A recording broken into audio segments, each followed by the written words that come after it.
हो या बड़ा, अगर उसमें मिठास नहीं होती तो इंसान तो छोड़िए चींटियां भी नहीं आती। मैं हूं आरजे कार्तिक। एक बड़ी छोटी सी कहानी एक बिजनेसमैन की, जो अपने ड्राइवर के साथ नदी के इस किनारे खड़े होकर के सोच रहा था कि उस पार कैसे जाए। क्योंकि ड्राइवर बता रहा था कि साहब उस पार अगर आपको जाना है सड़क के रास्ते से तो 6 से 8 घंटे लग जाएंगे और आपके पास में इतना टाइम है नहीं। जो बिजनेसमैन था वो नदी के उस पार जो गांव था वहां पर एक फैक्ट्री खोलना चाहता था और देखने के लिए आया था कि जमीन कैसी है, क्या मामला है। अब बिजनेसमैन समझ नहीं पा रहा था, कंफ्यूज हो रहा था। तो ड्राइवर ने कहा साहब एक आसान काम कीजिए, 15 मिनट में आप इधर से उधर चले जाएंगे, नाव में सवार हो जाइए। बिजनेसमैन को आइडिया अच्छा लगा।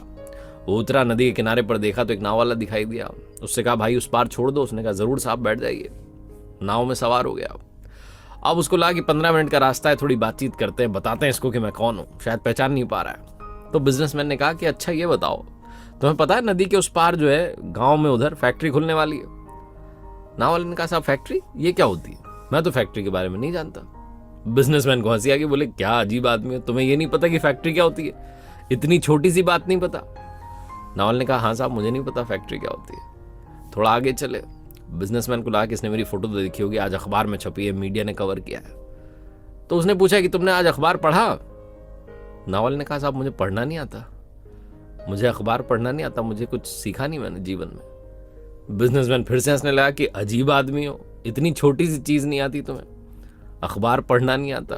मेरी फोटो छपी है उसमें देखना, फोटो तो देखनी आती है, जाकर के देखना कौन आया था तुम्हारी नाव में बैठा था, तब तुम्हें समझ में आएगा कि किसको तुम जो है नदी पार करा रहे हो। थोड़ा और आगे चले तो बिजनेसमैन ने पूछा कि अच्छा ये बताओ, कभी तुम शहर गए हो, देखिए तुमने वहां पर बड़ी बड़ी बिल्डिंग, वैसी बिल्डिंग बना दूंगा यहाँ पर गाँव में।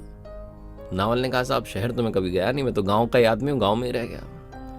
फिर से बिजनेसमैन हंसने लगा कि अजीब आदमी हो तुम, आज तक शहर नहीं गए, गाँव में ही होकर के रह गए। नावल ने कहा हाँ साहब। तभी अचानक से नदी में जो था पानी तेज हो गया, बहाव बढ़ गया और नाव वाले का भी जो था कंसंट्रेशन भंग हो गया, क्योंकि लगातार उसका मजाक बिजनेसमैन उड़ा रहा था। तो एक बड़े पत्थर से जाकर के नाव टकरा गई और जैसे ही नाव टकराई, नाव का संतुलन बिगड़ा और नाव डूबने लगी। बिजनेसमैन घबरा गया, कहने लगा ये क्या हो रहा है? नावल ने कहा साहब अब मेरे हाथ में कुछ भी नहीं है, नाव डूबने वाली है। आपको तैरना तो आता है ना? बिजनेसमैन ने कहा मुझे तैरना नहीं आता। अब की बार नाव वाले ने मुस्कुरा करके कहा कि क्या साहब इतनी सी चीज आपको नहीं आती, तैरना तो आना चाहिए ना।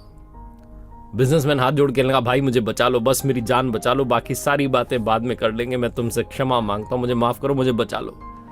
नावल ने कहा हाँ साहब आप चिंता मत करो, बचा लूंगा। बिजनेसमैन ने कहा आता है ना तुम्हें बचाना? उसने कहा हाँ ये मुझे अच्छे से आता है।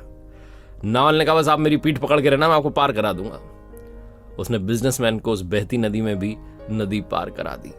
बहुत छोटी सी कहानी है, लेकिन 2 बातें सिखाती है। पहली ये कि कभी किसी का मजाक मत उड़ाइए, और दूसरी ये कि जीवन में याद रखिए आपको किसी की भी कभी भी जरूरत पड़ सकती है। हम में से बहुत सारे लोग सोचते हैं कि इसकी क्या जरूरत पड़ेगी, तो मेरे काम ही नहीं आएगा, रिश्ते ही नहीं बनाते। आजकल तो रिश्ते भी वैसे बनाते हैं ना कि काम पड़ेगा इसलिए रिश्ता बना लो।